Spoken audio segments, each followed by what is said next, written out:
Why players quit Genshin Impact? I always had this question: how could someone possibly quit such an amazingly executed game? Or perhaps not, I should say. Hi, I'm Wayne Favored. I make content on YouTube and Twitch, and if you're new to the channel, I'd love to have you around, so make sure you subscribe. Now, don't get me wrong, I absolutely love this game, and if you asked me if I would change something in the past 5 years of playing this game daily, I wouldn't change a bit. The storyline begins beautifully, having to choose one out of the two main characters that are twins. They're just roaming in the universe and suddenly being separated by an unknown god, and then having to travel from nation to nation to ask about your sibling and what the heavenly principles are. But the developers got a little bit carried away.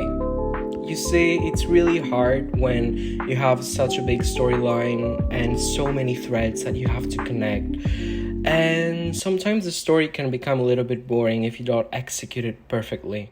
Now, as the years went by, players started stating that the story became quite boring to them. Don't come for me there, but I kinda get them. After all, our goal was trying to find our twin, right?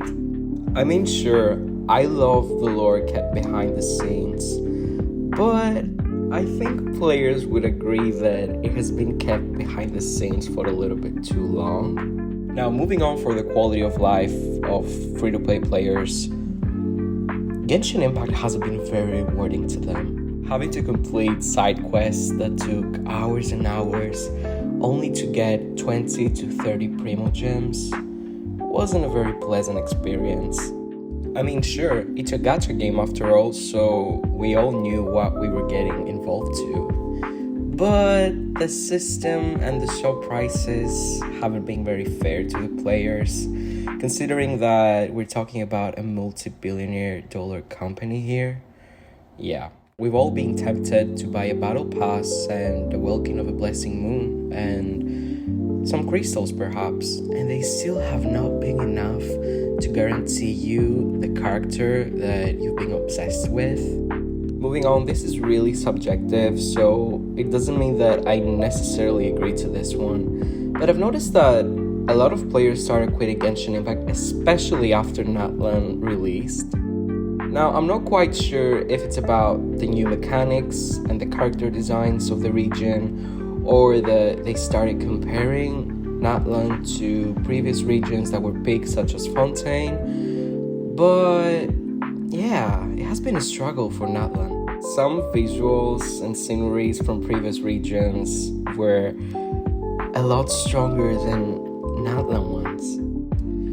I think Genshin became kind of a comfort food for us, so getting us out of that comfort zone that felt safe was a bit disappointing, I could say. Now, Natlan has to be covered in a whole new other video, so I'm not gonna break that down right now. Moving on for the endgame content and Imaginarium Theater and Abyss, well, it has been a struggle for free-to-play players. You see, in every update, Genshin Impact releases new endgame content regarding enemies that are being impossible to kill, especially in the new Abyss chambers and the Imaginarium Theater as well, forcing indirectly the players to swipe the cards so they can get the new meta characters to beat the game. That's what kind of feels to me. Now, if you think I'm wrong in any of the previous reasons mentioned, I'd love to hear your opinion in the comments, so please let me know. No matter what though, even if this game has been a pain in the butt, it will always be in my heart. What really gave me hope was the recent live stream that happened regarding to Notcry, that it's going to be apparently our next region, which is also not a new region. That was quite confusing, so I'll make a new video about this as well, informing you everything you need to know about Notcry and what to expect. But in 2 words, the developers mentioned that they're gonna make more quality of life changes. I hope that also includes our free-to-play rewards, because we need these Primo Gems, man. I liked how the developers were aware that the story was getting out of line, so they promised that they're going to fix that, and I'd love to see the changes coming. If you've come this far in this video, thank you so much for watching, and As said before, I'd love to have you around, so make sure you subscribe and like the video. Comment down below what you think and what should I do next. Thank you for watching and see you next time.